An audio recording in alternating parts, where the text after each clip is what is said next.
Ulat na may nangyaring recruitment sa AFP para sa People Power Revolution, hindi na ikinagugulat na Malacanang. RH14, Let Narciso. Miss Let.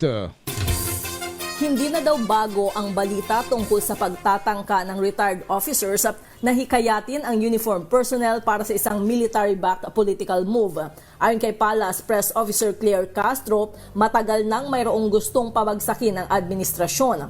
Reaksyon ito ng Malacanang sa pahayag ni Senador Ping Lacson na nakatanggap siya ng impormasyon tungkol sa mga pagsisikap na makarecruit sa hanay ng AFP para suportahan ang People Power Revolution. Ito ayon sa senador ay sa gitna ng mga kontrobersyang iniuugnay kay Pangulong Ferdinand Marcos Jr.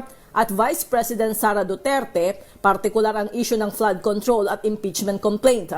Kaugnay nito'y sinabi ni Castro na hindi na dapat utusan ang investigating bodies ng pamahalaan tulad ng National Bureau of Investigation para imbestigahan ang ganitong impormasyon.